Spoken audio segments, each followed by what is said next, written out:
Alhamdulillahirabbil alamin bihi nasta'in ala umurid dunya waddin. Wassalatu wassalam ala asyrafil anbiya wal mursalin sayyidina wa maulana Muhammadin wa ala alihi wa sahbihi ajma'in. Subhanaka la ilma lana illa ma 'allamtana innaka antal alimul hakim. Rabbi shrah li sadri wa yassir li amri wahlul 'uqdatan min lisani yafqahu qawli, amma ba'du. Ini posisi duduknya enak gimana nih? Saya di mana kira-kira? Tengah aja Bu, tengah. Nggak kelihatan. Jauh banget. Nggak kelihatan. Di sini Ustaz. Kamu ada di pulau mana? Di sini? Di sini saya? Baik. Baik, teman-teman sekalian yang saya muliakan, saya kira udah sebagian kenal. Ada yang masih mau kenalan? Oh, baik. Saya Halimah Halidrus, kelahiran 2 April tahun 1979 di Indramayu, Jawa Barat. Kemudian saya melanjutkan sekolah di pondok-pondok pesantren dari sejak tamat SD. Pesantren pertama saya Darul Quwwat Da'wah di daerah Bangil, Pasuruan, Jawa Timur. Kemudian dilanjutkan lagi dengan di Tegal atau Hidiyah. Kemudian lagi saya pesantren di Al Anwar, Sarang, Rembang, berguru kepada Kiai Haji Maimun Zubair. Kemudian dari sana saya berangkat ke Tarim, Hadramaut, Yaman. Saya belajar dengan guru saya Habib Umar bin Hafid. Saya belajar di sana dan juga mengajar, alhamdulillah, selama kurun waktu 4,5 tahun. Saya pulang tahun 2002, mulai mengajar di Jakarta dan sekitarnya sampai dengan sekarang. Saya sudah menikah, saya belum ada anak, saya tinggal di daerah Tebet. Terus apa lagi nih? Terus kegiatan, saya banyak memberi kajian, seminar, ataupun kajian-kajian ilmiah di Jakarta dan sekitarnya, Indonesia, dari pulau-pulau tuh ya, Kalimantan, Sumatera, Sulawesi, Ambon, kemarin juga Papua, dan tempat-tempat yang lain. Serta saya punya kajian rutin di Malaysia, di Singapura. Saya juga pernah diundang ke Brunei, ke Mesir, ke Oman, ke Yaman. Mudah-mudahan bisa jadi ilmu yang bermanfaat. Ke Australia juga pernah. Kemudian selain daripada itu, saya menulis buku seperti yang tadi disampaikan Mbak Maya. Saya menulis buku. Buku pertama saya Bidadari Bumi, alhamdulillah sudah jadi buku bestseller di Indonesia dan Malaysia. Sudah terjual puluh ribu eksemplar. Kemudian buku saya yang kedua, Tutur Hati, sedang tidak ada stoknya. Itu berisi kumpulan tulisan-tulisan saya di berbagai macam media. Kemudian ada buku saya yang ketiga, yaitu Pilar Cahaya, dan itu bercerita tentang 4 sahabat pertama baginda kita Nabi besar Muhammad sallallahu alaihi wasallam. Seperti apa kisahnya Sayyidah Khadijah, Sayyidina Abu Bakar, Sayyidina Ali bin Abi Thalib, dan Sayyidina Zaid bin Harithah, bisa dibaca di buku tersebut. Teman-teman saya sekalian, bukunya bukan buku sejarah, tapi buku cerita, gitu ya. Sehingga jangan pikir untuk membacanya dengan berat gitu, bahasanya berat atau kajiannya berat, nggak seperti itu. Ringan banget buat dibaca, silahkan dicoba.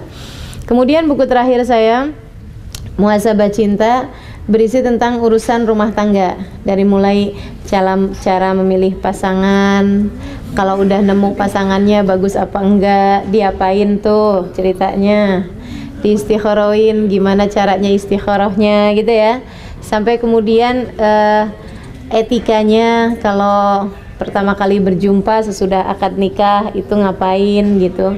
Itu semuanya dibahas, serta bagaimana menghadapi permasalahan-permasalahan dalam rumah tangga. Insya Allah mudah-mudahan bisa jadi buku yang bermanfaat buat para pasangan. Teman-teman sekalian yang saya muliakan, 3 bukunya ada di depan situ, tapi udah tinggal masing-masing 9 biji aja. Bidadari Bumi itu yang saya sangat rekomendasikan teman-teman untuk membaca, terutama di zaman sekarang ini yang kita suka kehilangan figur bagaimana seharusnya seorang muslimah menjadi, bagaimana seharusnya seorang muslimah menjalani kehidupannya. Itu buku tentang pertemuan saya dengan perempuan-perempuan solehah. Saya harap semuanya pada bisa dibaca ya. Bidadari Bumi, Pilar Cahaya, ataupun Muhasabah Cinta. Baik, itu aja perkenalannya. Udah cukup ya? Yuk teman-teman, mau makan sekarang apa ntar aja? Ntar aja ya makannya ya. Yang kita dengerin dulu sesuatu hal yang akan segera kita jelang mengenai Ramadan. Saudariku sekalian yang saya muliakan, saya banyak berjumpa dengan bermacam-macam orang. Saya banyak pergi ke berbagai macam tempat. Sungguh saya mendapati orang-orang yang paling bahagia hidupnya adalah orang-orang yang taat kepada Allah Subhanahu wa taala dan memiliki hati yang lapang. Saudaraku sekalian yang saya muliakan, kalau saya boleh bilang bahwa ternyata tujuan hidup manusia ini adalah ketika ia menjadi seorang manusia yang dicinta oleh Tuhannya.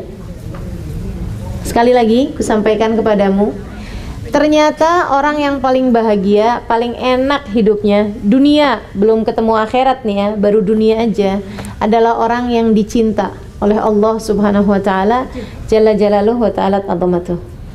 Mereka ini yang tujuan hidupnya pengen dicinta sama Allah, jalan hidupnya taat sama Allah, subhanallah, luar biasa banget, menyenangkan hidupnya, enak hidupnya, enggak kepikiran sama dunia karena dia tahu dunia semuanya berada dalam genggaman Allah Subhanahu wa taala, Jalla Jalaluhu ta'ala. Enggak takut sakit karena tahu bahwa sakit sehat semuanya berada dalam keputusan Allah Subhanahu wa taala. Saudariku sekalian yang saya muliakan, di buku Bidadari Bumi saya bercerita bahwa saya bertemu dengan seorang perempuan soleha bernama Hubabah Umairah. Saya tahu beliau adalah orang yang doanya mustajab, didatangi oleh banyak orang, sehingga saya pun ketika saya satu waktu saya bawa rombongan nih dari Indonesia datang ke rumah beliau, ke sana di Tarim ya, di Yaman.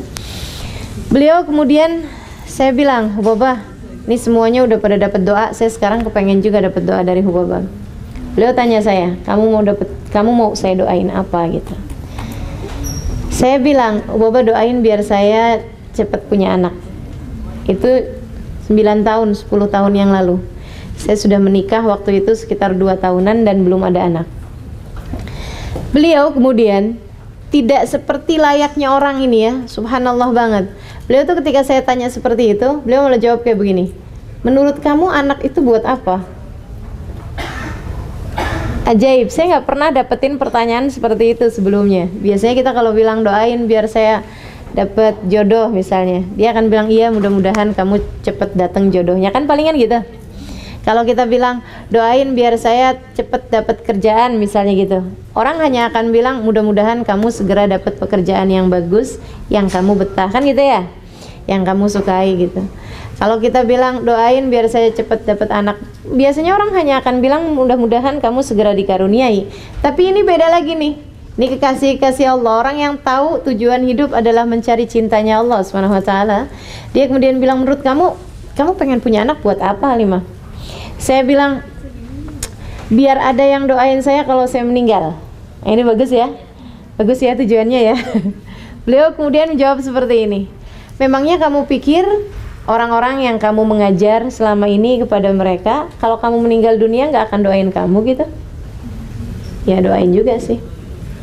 Lagian kamu kalau misalnya punya anak bisanya berapa? Kita kalau punya anak kan bisa-bisanya paling banyak 10 kali ya. Udah gak kebayang punya anak 10 juga. 5 aja udah banyak rasanya. Palingan 1, 2, 3, 4. Terus Hubabah Umairah tuh bilang, sementara orang yang kamu ngajarin mereka itu berapa banyak? Iya sih, bisa ribuan orang. Kalau kamu selama ini telah menjadi benar-benar orang tua yang mendidik mereka, saya kira mereka nggak akan keberatan mendoakanmu, nak. Benar juga ya. Saya bilang, saya pengen punya anak biar ada yang meneruskan perjuangan saya. meneruskan dakwah, meneruskan. Mereka semuanya yang kamu ajarin kan juga akan meneruskan. Iya juga sih. Sampai saya nggak ketemu gitu, nggak ketemu alasan saya untuk punya anak. Sampai akhirnya saya bilang, yaudah doain aja, biar saya tambah dicinta sama suami. Banyak orang yang pengen punya anak hanya untuk semakin dicinta sama suaminya. Terus Ubabah itu bilang kayak begini, kamu lupa ya, hati manusia kan berada dalam genggaman Allah. Apa kamu yakin semua perempuan yang punya anak dicinta sama suaminya?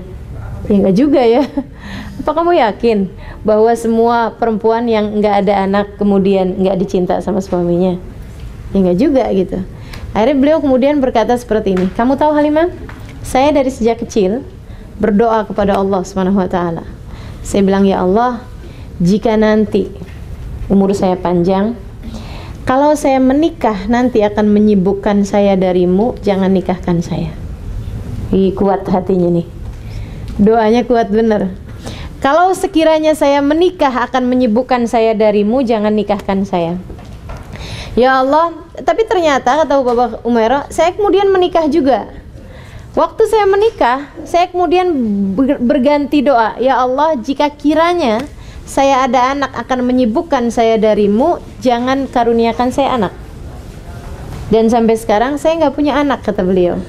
Beliau kemudian berkata kepada saya, nak, hidup ini sudah terlalu sibuk. Dunia ini sudah begitu banyak hal yang menyibukkan kita. Jangan ditambahin lagi dengan urusan-urusan yang membuat engkau lupa bahwa tujuan hidupmu adalah mencari Allah Ta'ala. Tujuan hidupmu adalah mencari keridhaannya. Engkau hanya akan menyesal nantinya. Kita dikasih waktu nggak panjang, kata Hubabah, buat hidup ini. Kalau itu pun kemudian 50, 60, 70 tahun, kepotong tidur sekian, kepotong ngurusin suami sekian, kepotong nyari makan sekian, yang buat Allahnya kemudian mana? Yang kemudian kamu persembahkan buat Allah itu waktu yang mana, gitu kata beliau. Saya, ya betul, memang seharusnya seperti itu. Teman-teman saudariku sekalian yang saya muliakan, menjadi dicinta di sisi Allah Subhanahu wa taala itu penting. Sebab kalau kita dicinta oleh Allah, bukankah dalam keyakinanmu bahwa penentu segala sesuatu adalah Allah? Bukankah dalam keyakinanmu bahwa pemberi sehat sakit adalah Allah? Bukankah dalam keyakinanmu pemberi rizki semuanya adalah Allah? War-Razzaq dzul quwwatil matin. Allah adalah sang pemberi rizki dan dia adalah pemilik kekuatan yang sempurna. Bukankah dalam keyakinanmu engkau meyakini bahwa engkau tidak bisa maju, tidak bisa mundur kecuali dengan keputusannya? Kau tidak bisa diterima di satu pekerjaan, kau tidak bisa berjumpa dengan siapapun kecuali dengan kehendaknya. Teman-teman saudariku sekalian yang saya muliakan, bukankah dalam keyakinanmu la haula wala quwata illa billahil aliyil azim, tidak ada kekuatan mendatangkan kebaikan, tidak ada kekuatan menghindarkan dari keburukan kecuali semuanya adalah dari Allah Subhanahu wa taala? Bukankah dalam keyakinanmu la mani' lima a'tait wala mu'ti lima mana'at wala radda lima qadait wala yanfa' dzal jaddi minkal jadd? Tidak ada yang bisa memberi ya Allah ketika engkau menghalangi, tidak ada yang bisa menghalangi ya Allah ketika engkau memberi, tidak ada yang bisa menentukan apapun kecuali jika ia bertepatan dengan keputusan-keputusanmu. Teman-teman saudariku sekalian yang saya muliakan, jika engkau tahu hidup matimu adalah pada genggamannya, jika engkau tahu bahagia sengsaramu ada pada miliknya, jika engkau tahu bahwa tidak ada sesuatu yang terjadi kecuali dengan keputusannya, maka bukankah sangat nikmat jika engkau kemudian mendekat kepadanya dan menjadi hamba yang dicinta olehnya? Dalam hadisnya, dalam hadis qudsi, Allah Subhanahu wa taala menceritakan cara agar kita dicinta oleh Allah dan hasil kalau kita menjadi hamba yang dicinta oleh Allah Subhanahu wa taala. Teman-teman sekalian, hadis ini disebutkan oleh Imam Ghazali dalam awal kitab Bidayatul Hidayah. Hadisnya cukup panjang, dengarkan saya. Ma taqarraba ilayya al-mutaqarribun illa bimithli adza'i maftaradtu 'alaihim. Tidak ada cara untuk mendekat kepadaku, kata Allah, kecuali dengan melaksanakan apa yang aku perintahkan dan meninggalkan apa yang aku larang. Wa ma zala al-'abd yataqarrab ilayya bin nawafil hatta uhibbah. Fa idza ahbabtu kuntu sam'ahu alladhi yasma'u biha wa basarahu alladhi yabsiru biha wa lisanuhu alladhi yatakallam bih wa yadahu alladhi yabtish biha wa rijluhu alladhi yamshi 'alayha wa idza sa'alani la u'tiyannahu wa idza ista'adani la u'idhannahu. Kata Allah Subhanahu wa taala dalam hadis qudsi ini, cara mendekat kepadaku adalah dengan laksanakan perintah, jauhi larangan. Dan kalau aku lihat seorang hamba mendekat kepadaku dengan mengerjakan perkara sunnah, dengan mendekat kepadaku dengan cara melaksanakan apa yang dikerjakan oleh Nabi Muhammad, kuntu hibbah, kata Allah, lama-lama aku akan cinta padanya. Kalau aku lihat seorang hamba nih istiqomah, baik, lurus, taat kepada Allah, taat kepada Rasulnya, ngerjain sunnah-sunnahnya Nabi, baik dari pekerjaan ataupun ucapan ataupun akhlak. Akhlak Nabi dipraktekkan, cara bicara Nabi dipraktekkan, cara ibadah Nabi dipraktekkan dalam kehidupannya. Kata Allah, aku akan cinta padanya. Dan kalau aku cinta kepada seorang hamba, aku akan letakkan cahaya di matanya yang dia melihat dengannya. Aku akan letakkan cahaya di telinganya yang dia mendengar dengannya. Aku akan letakkan cahaya di lisannya yang dia berbicara dengannya. Aku akan letakkan cahaya di tangan kakinya yang dia bergerak dengan cahaya tersebut. Wa idza sa'alani la'utiyanna. Kalau ia minta kepadaku, aku akan beri apa yang dia minta. Wa idza sta'adana. Ketika dia mohon perlindungan kepadaku, aku akan hindarkan dia dari apa yang dia takutkan dalam hidupnya. Menjadi kekasih Allah Subhanahu wa taala, hamba-hamba tersebut menjadi seperti yang disampaikan Allah dalam Al-Qur'an, ala inna awliya Allah la khaufun alaihim wa lahum yahzanun. Ketahuilah bahwasanya para kekasih-kekasih Allah, mereka tidak lagi punya kekhawatiran dalam hidup, mereka tidak lagi punya ketakutan dalam hidup, dan tidak pula memiliki kesedihan. Mereka menjadi hamba-hamba Allah yang di dunia saja menjadi orang-orang yang paling bahagia hidupnya, belum pula di akhiratnya. Teman-teman saudara sekalian yang saya muliakan, menjelang kepada kita bulan yang kalau kita benar mengerjakan di dalamnya, engkau akan keluar dengan predikat hamba yang dicinta oleh Allah Ta'ala. Menjelang kepadamu satu bulan yang kalau kita benerin satu bulan itu kita bagus ngerjainnya, maka cukup untuk menjadi penghapusan dari 11 bulan yang sebelumnya, dan cukup untuk menjadi penjagaan 11 bulan yang sesudahnya. Menjelang kepada kita sebuah bulan yang katanya Nabi Muhammad alaihi wasallam, as-salah ila sahalah kafarah lima bainahuma wa ramadan ila ramadan kafarah lima bainahuma. Dari salat ke salat, kalau benar salatnya, ngapusin dosa di antara tengah-tengahnya. Dan dari Ramadan ke Ramadan, kalau benar ngerjainnya, ngapusin dosa di antara tengah-tengahnya. Kalau kita benar ngerjainnya Ramadan ini, teman-teman saudaraku sekalian, kita akan masuk dalam hadisnya Nabi besar Muhammad sallallahu alaihi wasallam, man shoma Ramadan wa qamahu imanan wa ihtisaban ghufira lahu ma taqaddam min dhanbi. Siapa yang puasa Ramadannya bagus, ibadah malamnya bagus, ia akan keluar dari bulan Ramadan dalam keadaan telah terampuni dosa-dosanya. Bahkan bisa jadi dari bagusnya Ramadanmu, kau akan keluar menjadi seperti bayi yang baru dilahirkan dari rahim ibunya. Katanya Nabi besar Muhammad alaihi wasallam, man shoma Ramadan qamahu imanan wa ihtisaban kharaj min dunubihi kayawm waladatu ummuh. Siapa yang Ramadannya bagus, puasanya benar, tarawihnya bagus, dia akan keluar dari bulan Ramadan menjadi seperti bayi yang baru dilahirkan dari rahim ibunya. Saudariku sekalian yang saya muliakan, Ramadanmu dipersiapkan. Sambut Ramadanmu dengan penuh cinta, sehingga engkau layak menjadi hamba-hamba yang tercinta di sisi Allah selepas Ramadanmu. Bagaimana? Tertarik? Saudaraku sekalian, apa aja di bulan Ramadan? Wah, luar biasa banget. Kata Nabi Muhammad alaihi wasallam, atakum syahrun karim. Telah hampir datang kepada kalian, nih khutbah Nabi Muhammad sebelum Ramadan. Atakum syahrun karim. Kata Nabi, akan datang kepada kalian bulan yang mulia. Man amila faridatan minha fahuwa kaman adda sab'ina faridatan minha.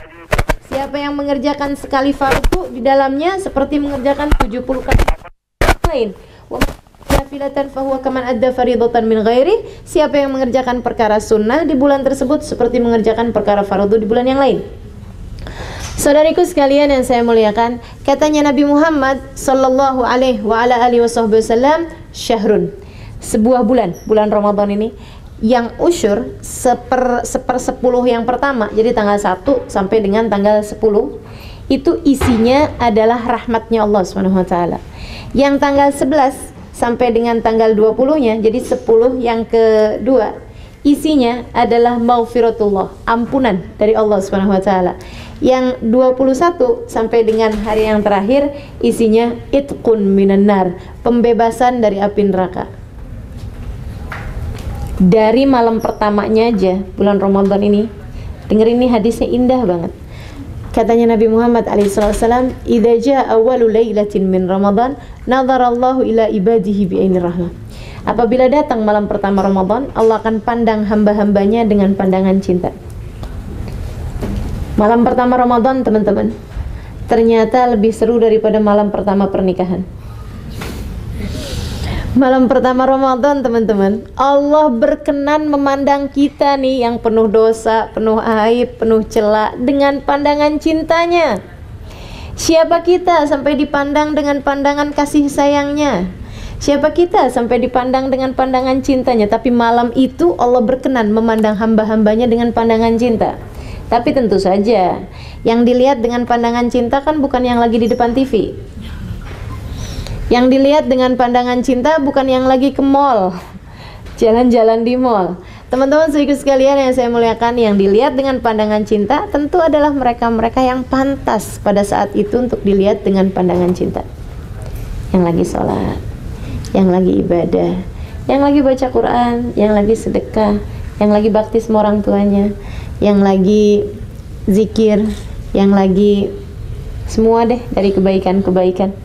Kalau kita sedang mengerjakan kebaikan-kebaikan pada malam tersebut, engkau memposisikan dirimu layak untuk mendapatkan pandangan cintanya Allah Subhanahu wa taala. Dan orang kalau udah dilihat Allah dengan pandangan cinta, apa yang terjadi?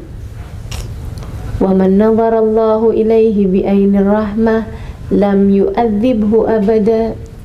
Siapa yang dipandang Allah dengan pandangan cinta, Allah tidak akan tega untuk menyiksa dia selama-lamanya.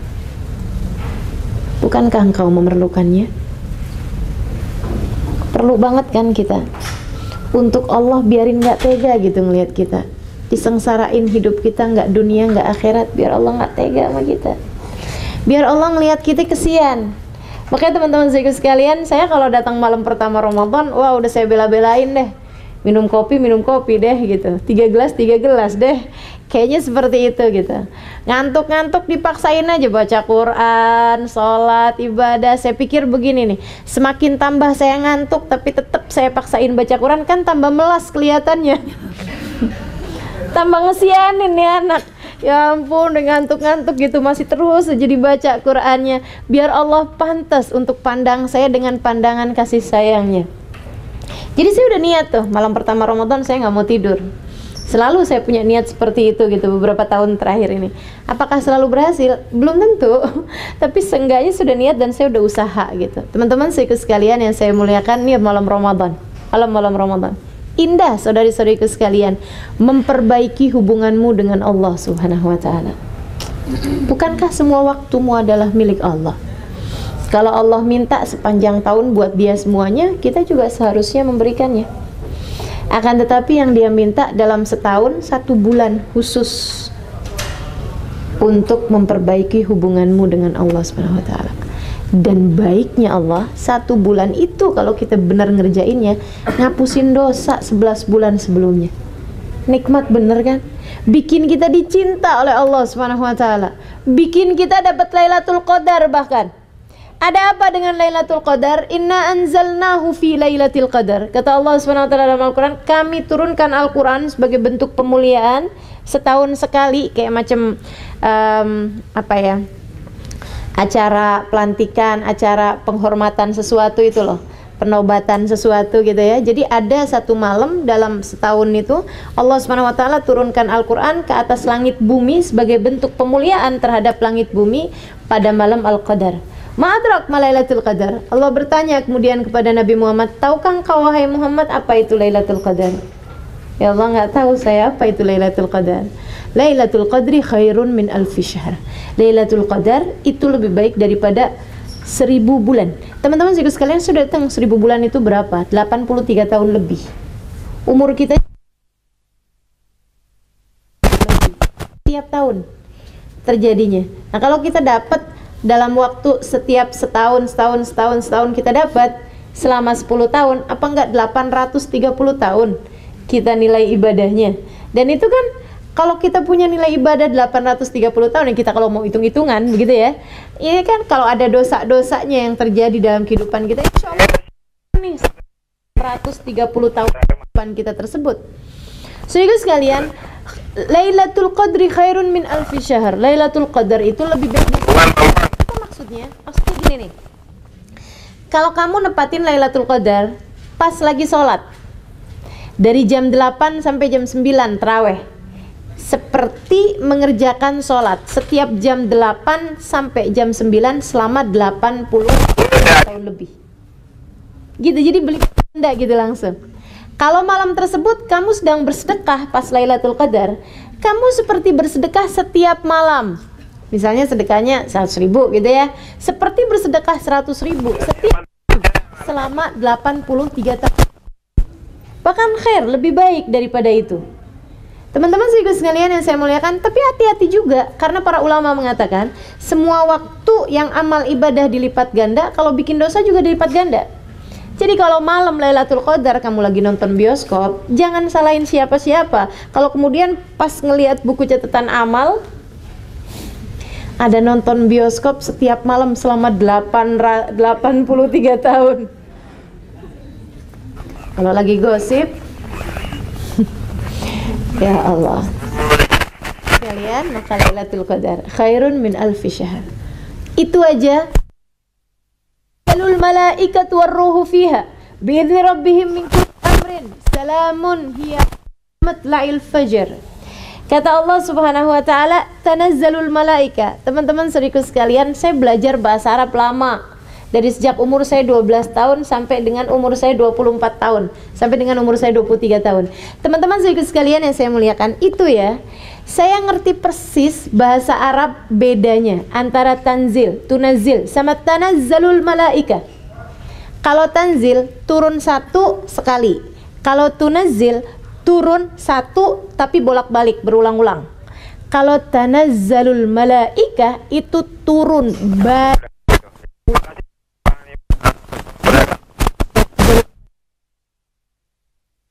malaikat turun dengan sepanjang.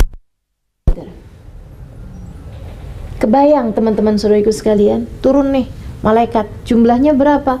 Wallahu alam. Bisa ratus, bisa ribu, bisa ratus ribu, bisa jutaan. Malaikatnya Allah turun ke bumi ini, turun ke bumi ini dengan kepak-kepak sayap mereka, yang kata Allah kan memang seperti itu, malaikat uli ajnihatin wa taruba. Mereka adalah makhluk yang memiliki sayap-sayap, kata Allah. Ada yang sayapnya dua-dua, ada yang sayapnya empat-empat, sayapnya dan seterusnya. Teman-teman saudaraku sekalian, turun nih malaikat. Belum yang ini nih udah baru rapi, turun lagi rombongan malaikat berikutnya, turun lagi rombongan malaikat, turun lagi rombongan malaikat, jutaan malaikat di atas muka bumi, di atas bumi pada malam Lailatul Qadar. Warruh, bahkan malaikat Jibril ikutan turun malam tersebut. Min kulli amrin, untuk menyelesaikan urusan mereka. Menurutmu urusan malaikat ini mau ngapain? Mau nyari diskonan? Enggak bakalan. Mau kapling lamar pekerjaan kan enggak gitu ya. Malaikat ini turun ke atas muka bumi buat menyelesaikan urusan mereka. Urusan mereka yang apa ya Allah? Teman-teman saudariku sekalian yang saya muliakan, urusan para malaikat malam tersebut. Jika ada di antara kita yang sedang sholat, sedang ibadah, jutaan malaikat berkata, ya Allah terimalah ibadahnya. Jika ada di antara kita yang malam tersebut mengangkat tangan dan berdoa, jutaan malaikat berkata, ya Allah kabulkan doa-doanya. Jika engkau malam tersebut sedang beristighfar seraya mengatakan, Allahumma innaka afuwun tuhibbul afwa fa'fu anna. Ya Allah, engkau sang maha pengampun, engkau mencintai orang yang suka memaafkan, maka maafkanlah dosa-dosa kami. Jutaan malaikat berkata, ya Allah, ampunilah dosa-dosanya. Min kulli amrin salamun, kebahagiaan, ketentraman diberikan Allah Subhanahu wa taala pada malam tersebut, hiya hatta matla'il fajar, sampai dengan terbit fajar. Kalian begitu datang fajar, datang terbit matahari, saat itu pada balik sampai para ulama mengatakan ciri Lailatul Qadar kelihatan besok paginya. Saat matahari terbit, cahaya matahari tidak sampai ke atas muka bumi ini, dari banyaknya malaikat yang naik kembali ke langit, kepak-kepak sayap malaikat menghalangi cahaya matahari sampai ke atas muka bumi ini. Bagaimana menurutmu? Sudah tertarik? Belum juga? Sangat ya, insya Allah ya. Ini adalah malam-malam kita. Ini adalah hari-hari kita. Ini adalah kesempatan emas yang Allah berikan buat hamba-hamba macam kita. Teman-teman saudara sekalian, Ramadan ini adalah ibadah ini. Hamba-hamba Allah itu kan ada sekalian sama Allah.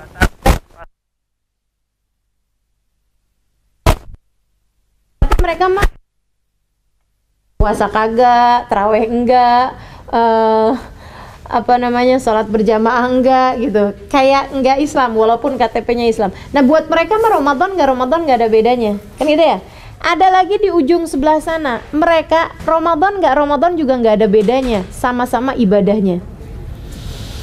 Ada kekasih-kekasih Allah semacam Robiah Al-Adawiyah yang kalau datang malam, setiap malamnya nggak usah pakai nunggu Ramadan, sholat sunnahnya 1000 rakaat, diriwayatkan seperti itu. Teman-teman juga sekalian, buat hamba-hamba yang seperti itu nggak pakai nunggu Ramadan, ini buat kayak kita nih Ramadan. Makanya saya sampaikan kepadamu, Ramadan adalah Ramadan kita, Lailatul Qadar adalah malam-malam kita. Teman-teman saudaraku sekalian, karena buat para kekasih-kekasih Allah nggak perlu nunggu Ramadan buat menjadi hamba Allah yang pantas dicinta.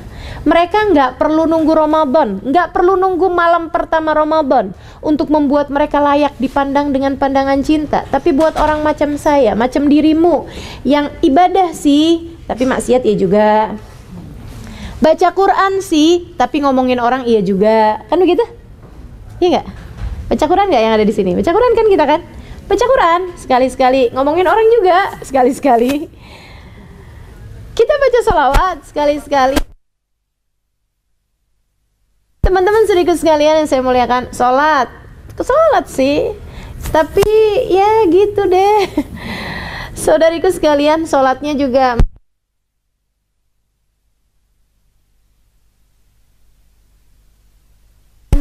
untuk kita muliain Ramadan dengan semulia-mulianya, sehingga Ramadan mudah-mudahan menjadikan kita jadi hamba-hamba yang kemudian pantas di sisi Allah Subhanahu wa taala. Keluar dengan predikat cinta. Itu teman-teman yang insya Allah menjadi target kita di Ramadan kali ini. Jika kalian sudah setuju sama pendapat saya, usul saya untuk kita menjadikan Ramadan ini menjadi hamba-hamba yang pantas dicinta Allah, nih dengerin beberapa tipsnya. Pertama, puasanya yang benar, puasanya yang bagus, puasanya yang terjaga. Puasa yang bagus, yang benar, yang terjaga tuh yang kayak gimana? Yang dilamain puasanya, yang bukanya nunggu sampai Isya? Enggak, bukan. Teman-teman sekalian, kalau buka nggak usah pakai nunggu Isya, datang maghrib, adzan maghrib, segerakanlah berbuka.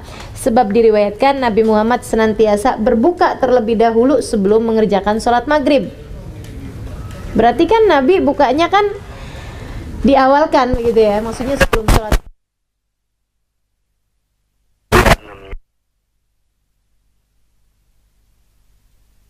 Ajalul futur wa akhirus sahur. Umatku akan selalu berada dalam kebaikan selagi mereka mengawalkan buka dan mengakhirkan sahur. Banget ya, baru masukin cabai kemudian kedengaran maghrib. Tahunya ketinggalan, kedengaran subuh, tahunya ketinggalan, kan nyakitin hati itu. Teman-teman sekalian yang saya muliakan, jadi yang pertama kali harus kita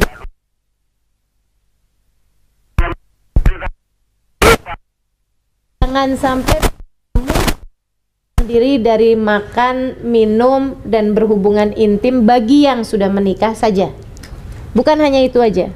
Yang namanya puasa itu lebih kepada penjagaan matamu dari melihat yang haram, Penjagaan matamu dari melihat yang bukan mahrammu, yang bukan pasanganmu dengan pandangan naksir. Dengan pandangan suka, dengan pandangan syahwat, sambil mikir, kalau saya punya suami ganteng kayak begini enak nih. Gak usah pakai nonton sinetron Turki. Saudaraku sekalian yang saya muliakan, jaga matamu di bulan Ramadan saat puasa. Bukan artinya oh kalau udah buka berarti nggak apa-apa, bukan gitu juga. Tapi artinya sepanjang Ramadan ini ya, arti daripada puasa adalah jaga mata, jaga telinga, jaga lisan, terutamanya jaga lisan. Terutamanya jaga lisan. Katanya Nabi Muhammad alaihissalam, "Innama shaum junnah, fa idza kana yawma shaumi ahadikum fala yarfuth wala yafsuk wala yajhal, fa in syatamahu ahadun falyaqul inni shaim inni shaim." Puasa itu benteng, kata Nabi nih, puasa itu benteng. Maka apabila seseorang sedang berpuasa, jangan ngomong kotor, jangan ngomong kasar, jangan nyakitin orang, jangan bodoh-bodohin orang gitu. La yarfuth, la yafsuk, la yajhal. Fa in syatamahu ahad, kalau kamu udah baik-baik, kamu udah nggak ngomong kasar sama orang, yarhamukillah. Yarhamukillah. Masih ada lagi nggak? Teman-teman sekalian, fala yarfuth wala yafsuk wala yajhal. Kalau kamu udah baik-baik nih kata Nabi, kamu nggak ngomong kasar sama orang, kamu nggak ngatain orang, kamu nggak ngomong kotor sama orang gitu ya. Jagain akhlak. Tapi kamu dikatain orang, yang bikin hatimu jadi diajak berantem, debat orang, dicaci maki orang. Apa yang harus kamu tempuh? Nih diajarin sama Nabi Muhammad, kalau kamu lagi puasa, kata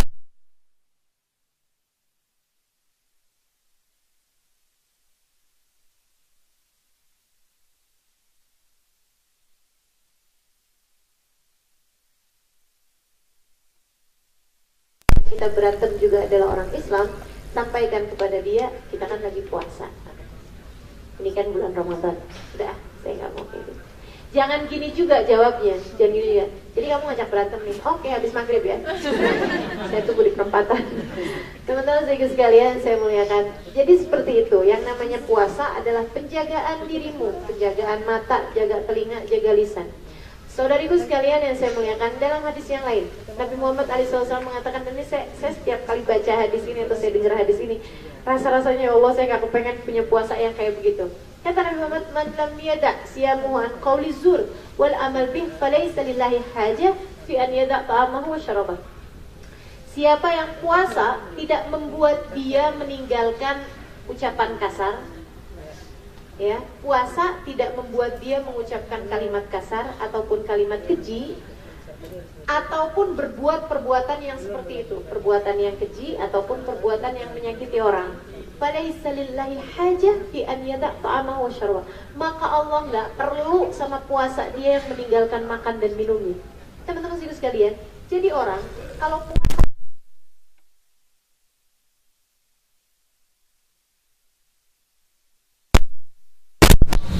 banyak ya, semuanya luar biasa. Jadi nggak ada yang jomblo di sini ya. Teman-teman sekalian, siapa yang puasa tidak mencegah dia dari ngomel-ngomelin anaknya, marah-marahin anaknya sampai anaknya sakit hati gitu karena dimarahin sama orang tuanya, maka Allah menolak puasanya. Allah ngelepeh.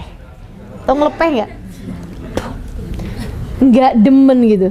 Allah ngeludahin puasanya. Katanya Allah, saya nggak perlu tuh sama kamu ninggalin makan, ninggalin minum, kalau kamu tidak meninggalkan berkata kasar, mencaci maki orang, ataupun ngajakin berantem orang lain. Ayo, jadikan puasamu menjadi puasa yang terjaga. Itu jika engkau ingin agar puasamu layak diterima di sisi Allah SWT. Sekali lagi teman-teman sekalian, yang pertama puasanya. Yang kedua, saya mau cepetan aja, waktunya udah hampir hampir habis. Oke, 10 menitan lagi ya, saya mau cepet-cepetan nih.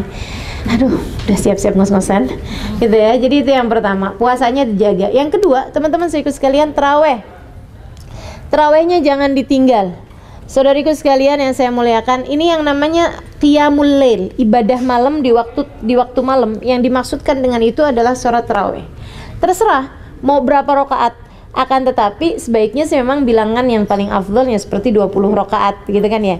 Yang mau tarawih 8 rakaat boleh aja, yang mau 10 rakaat silahkan, mau 12 rakaat, karena memang rakaatnya tarawih itu dimulai dari 2. Tapi jangan 2 amat ya teman-teman. Wah, enak nih kata Ustaz Zalimah 2 boleh. Wah, nggak gitu juga gitu. Sebaiknya memang 20 rakaat. Teman-teman saudariku sekalian yang saya muliakan, sekali-kali cobain sholat tarawih yang sempurna 20 rakaat dan tidak kamu tinggalkan selama bulan Ramadan dengan cara yang paling sempurnanya. Misalnya baca 1 juz Al-Quran. Oh, ini belum deh yang teman-teman sekalian, saya pulang dari Hadramaut, dari Tarim, Yaman tahun 2002, tapi kemudian balik lagi, jadi pas Ramadanan di sana tahun 2003, 2004 saya di Oman, 2005 saya taraweh di Indonesia. Setelah sekitar 8 tahunan saya taraweh di negeri-negeri yang lain.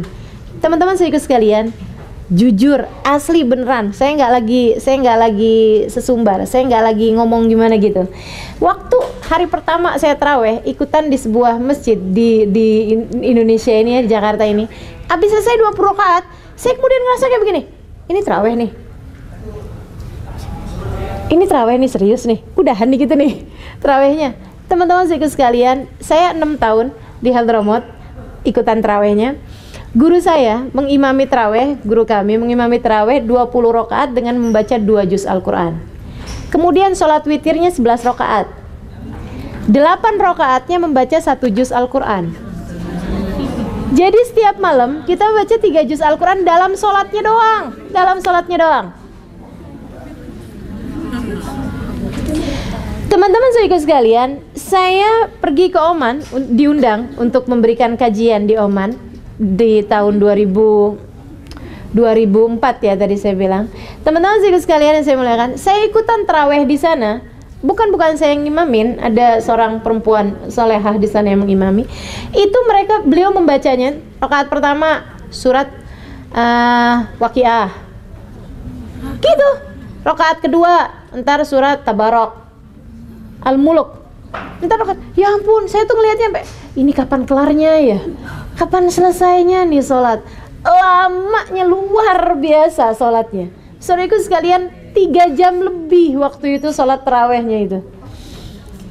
Betapa abis ngerasain sholat taraweh di sana-sana, begitu pulang ke Indonesia setengah jam selesai, kan saya jadi bingung. Ini udahan nih tarawehnya. Saya sampaikan kepada teman-teman ini untuk membuatmu berpikir bahwa jangan merasa buat taraweh 20 rakaat tuh kayaknya yang aduh, sholatnya tarawehnya banyak banget. Terus nih ngitungin rakaat mulu. Itu udah berapa nih?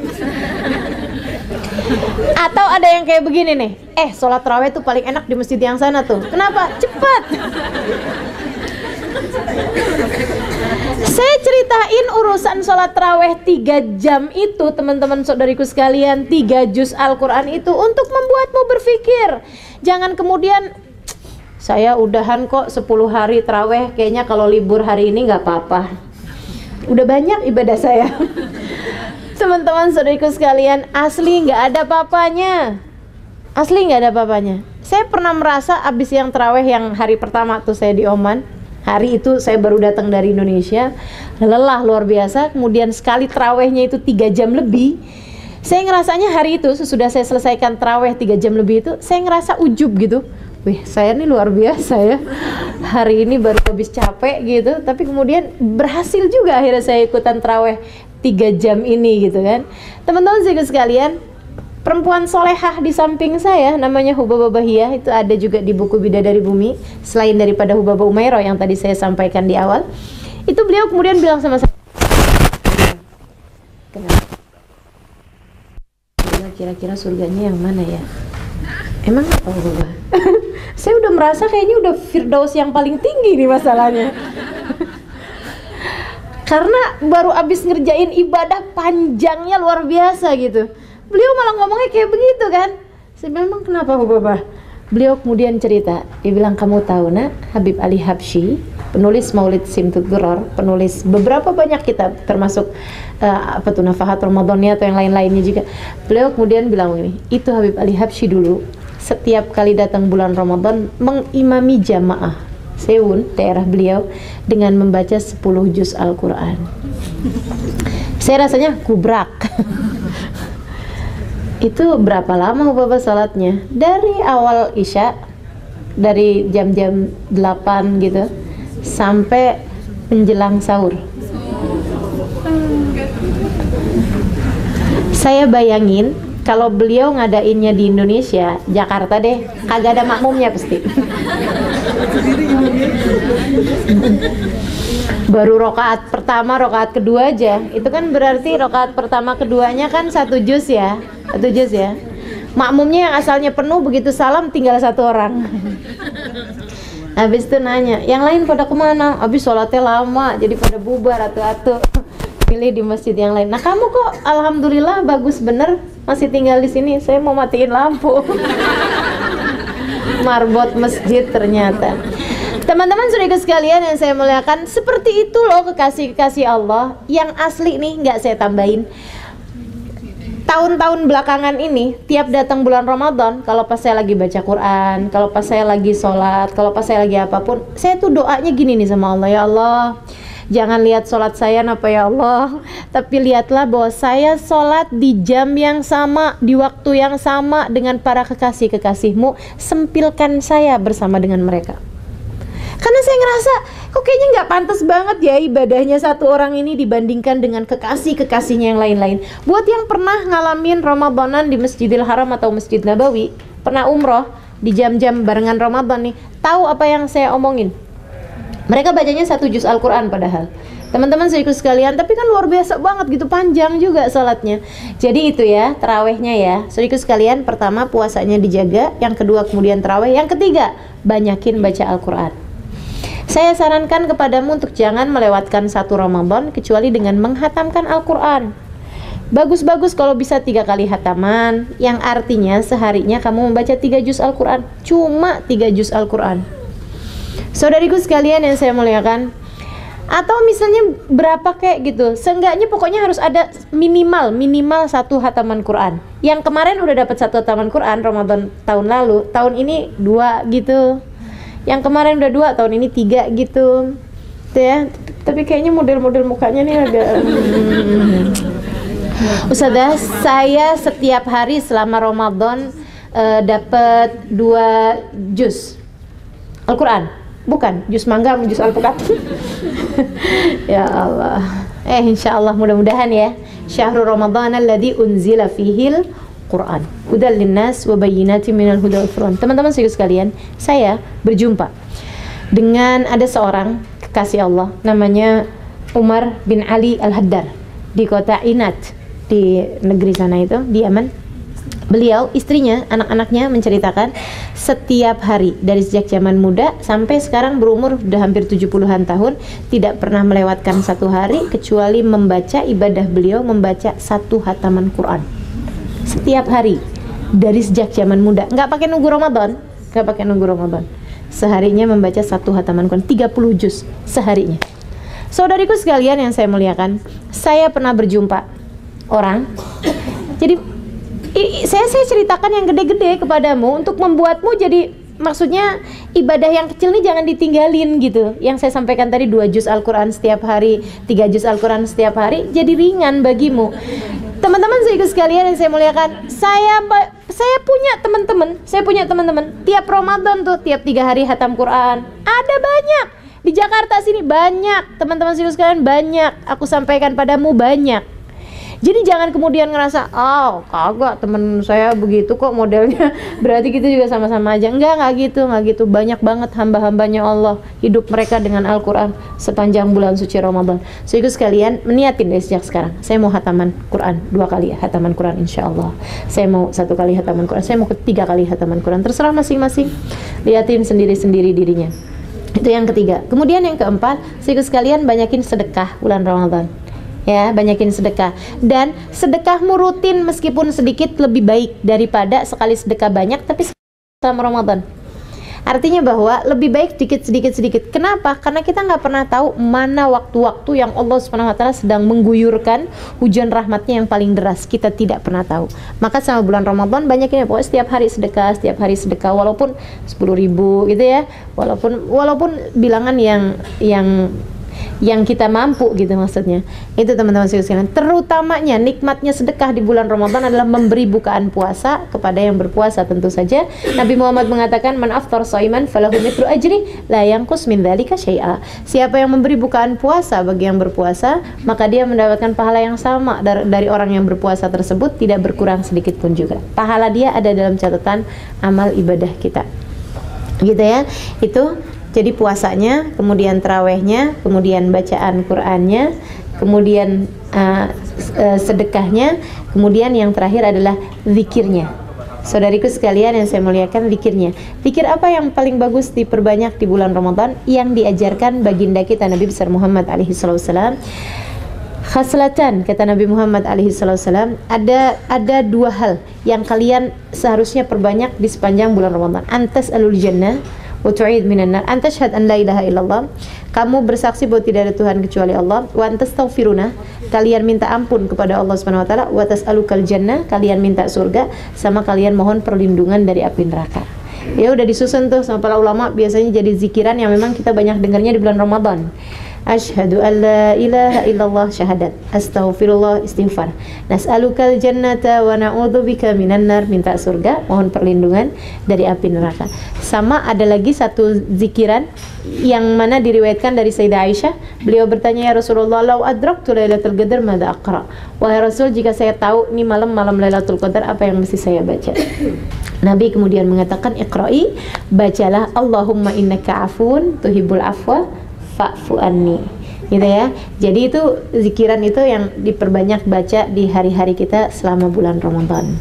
Insya Allah mudah-mudahan dapat diamalkan, mudah-mudahan dapat dilaksanakan dengan sebaik-baiknya. Dan teman-teman sekaligus sekalian, perbanyak sholat berjamaah selama bulan Ramadan. Usahakan sholatnya senantiasa dilaksanakan dengan berjamaah.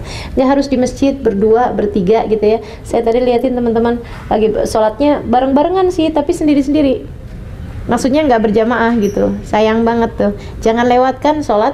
Kalau bisa semua sholat kita laksanakan dengan berjamaah. Kenapa? Karena sholat berjamaah itu 27 kali lipat kan daripada yang sholat sendirian. Saya tahu apa yang membuatmu nggak mau berjamaah. Nggak ada yang mau jadi imam. Iya.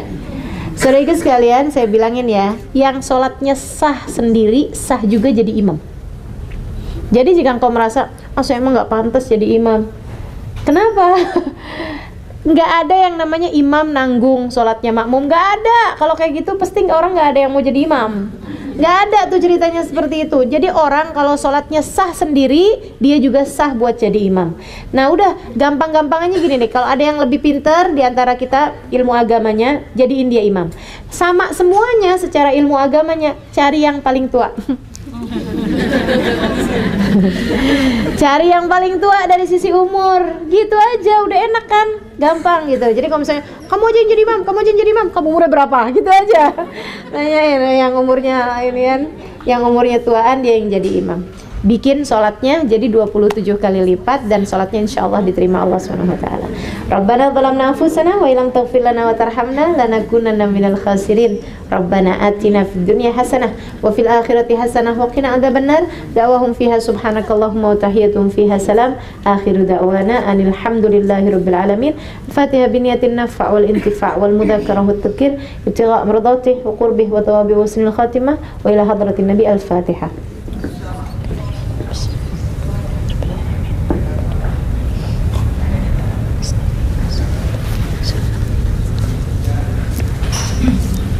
Taqabbalallah minna wa minkum, taqabbal ya karim. Mudah-mudahan bermanfaat. Terima kasih atas segala perhatiannya. Ada yang mau bertanya? Alhamdulillah tidak ada. Wal afu minkum. Saya mau nanya Bu. Iya, mangga. Masih boleh? Waalaikumsalam warahmatullahi wabarakatuh. Ustazah mau nanya tadi terkait kegiatan selama bulan Ramadan ya. Ya kita jujur aja selama Ramadan juga banyak kegiatan duniawi lah ya Bu. Terutama menyiapkan buka puasa, makan dan lain-lain. Kalau nyiapin buka puasa kan jadinya bukan duniawi ya itu ya sebenarnya ya. Iya. Yang mau saya tanyakan itu tipsnya Bu, biar kita juga bisa banyak baca Quran. Iya, baik. Yang kedua, pada saat lagi mens gitu kita ya, apakah boleh kita baca Quran atau cukup kita menyimak dari? Iya, baik. Itu aja Bu, terima kasih. Iya, yang pertama ya, apa tipsnya biar kita itu ngerjain hal-hal yang duniawinya jadi tidak mengurangi makna ukhrawinya. Yang pertama, niatin mengerjakan perkara duniawinya juga dengan niat ibadah. Kayak misalnya nyiapin bukan puasa buat anak-anak, niatin ibadah juga buat suami. Memang kan juga memang ibadah itu ya. Karena puasanya ibadah, jadi buka puasanya juga ibadah gitu. Cuman diminimalin aja. Nih ya teman-teman saudara sekalian, masak misalnya bisa 2 jam, bisa 5 jam, bisa bahkan setengah jam, kan gitu. Nah itu yang bisa setengah jam, kenapa harus kamu buat 5 jam? Karena menurut saya nih ya, kalau kamu masih bisa masak 1 jam, waktu yang lain kan bisa kita gunakan untuk hal-hal yang lain seperti membaca Quran dan lain sebagainya. Kemudian teman-teman saudara sekalian, yang tadi saya sampaikan, jadikan itu sebagai perkara yang prioritas. Ini yang pertama, yang pertama adalah berbaiki niat untuk hal-hal duniawimu, niatkan untuk akhiratmu. Yang kedua, teman-teman sekalian, fahami makna prioritas. Buat manajemen waktu untuk mengatur waktu-waktu kita selama Ramadan. Jam sekian sampai jam sekian baca Quran. Jangan mau dilanggar. Jangan kemudian baru baca Quran sebentar, kemudian kita buka handphone ngelihat resep masakan. Itu jangan. Gitu kan, hal-hal yang nggak perlu kayak misalnya nonton TV, apalagi buat nyari iklan sirup marjan kayak seger gitu kan. Teman-teman sekalian yang saya bilang, yang nggak perlu dikerjakan gitu maksud saya. Jadi pahami makna prioritas gitu ya. Itu yang tadi saya sampaikan, jadikan sebagai prioritasmu dalam Ramadan nanti ini. Abis asar 15 menit saya nggak akan bangun dari tempat duduk saya sebelum baca Al-Quran. Misalnya kayak gitu, 15 menitnya tuh dari abis sholat asar saya mau baca Quran. Abis duhur misalnya setengah jam atau 1 jam abis sholat duhur saya mau baca Quran, kayak begitu. Nah sementara sambilan masak bisa sambil baca dzikir. Sebab kalau sambil masak sambil baca Quran saya takutnya gosong. Tapi kalau sambilan dzikir kan masih enak tuh. Asyhadu an la ilaha illallah astaghfirullah nas'alukal jannata wa na'udzubika minan nar. Anak-anaknya dari seringnya dengerin apa namanya, mamahnya baca dzikir itu sebelum buka, anaknya sampai nyangka, "Mah, itu doa buat biar cepet buka puasa ya, Mah?" Ya itu ya, itu 2 hal itu. Udah itu aja ya pertanyaannya. Oh, kalau lagi mens apa amal ibadah kita? Zikiran itu boleh, yang zikiran yang tadi. Tapi kalau baca Quran memang layak Qiraul Quran haid. Orang lagi mens tidak diperkenankan untuk membaca Al-Quran kecuali ayat-ayat yang biasa dijadikan sebagai zikir, seperti misalnya surat Al-Ikhlas. Qul huwallahu ahad, itu kan memang ayat yang biasa kita jadikan zikir. Bagaimana kalau misalnya nih pas lagi mens diinin aja di susun sendiri gitu, misalnya selama saya lagi mens setiap hari di bulan Ramadan saya mau baca surat Al-Ikhlas 1000 kali misal, sebagai gantian dari Quran saya, atau 300 kali atau berapalah, terserah dari dirimu masing-masing bagaimana mengaturnya, seperti zikirnya dan lain sebagainya gitu. Atau memberi bukaan puasa kepada orang yang berpuasa, itu kan juga bernilai ibadah selain dari enggak sama sekali. Kalau nyimak aja, dengerin aja sih nggak apa-apa. Silahkan nyalain tip Quran gitu kan, nyalain kaset Al-Quran kemudian kita dengarkan, nah itu boleh-boleh aja. Sudah ya teman-teman ya? Oh masih ada, silakan. Masih boleh Mama ya? Iya, satu ini aja yang terakhir ya. Waalaikumsalam warahmatullahi wabarakatuh. Iya. Ada yang malam kan setelah Isya. Iya. Ada yang malam ya. Itu kan kalau yang jam 1 itu kan namanya Qiyamul Lail. Apa? 10 hari terakhir. 10 hari terakhir aja. Memang begitu. Enggak juga sih. Kalau kita mau ngerjain itu dari mulai awal Ramadan juga nggak apa-apa. Maksudnya kita sholat dulu, kemudian nanti kita tidur dulu, habis itu kemudian kita bangun jam 2-an kita sholat lagi gitu ya. Itu boleh bahkan dari sejak awal Ramadan. Hanya saja kenapa orang kemudian melakukan itu pada Ramadan terakhir, untuk memperbanyak ibadah pada 10 hari yang terakhir. Bukan setelah yang tidur itu, yang bukan itu tahajud. Iya, tahajud juga boleh diniatin tahajud. Itu semuanya termasuk bagian dari qiyam yang disebutkan Nabi dalam hadis man shoma Ramadan wa qamahu, itu siam sama qiyamnya gitu. termasuk diantaranya taraweh, tahajud dan lain sebagainya. Itu ya. Baik teman-teman sekalian, terima kasih atas segala perhatiannya. Mudah-mudahan bermanfaat. Cukup sekian dari saya. Billahi taufiq wal hidayah, waridhal inayal afu minkum. Assalamualaikum warahmatullahi wabarakatuh.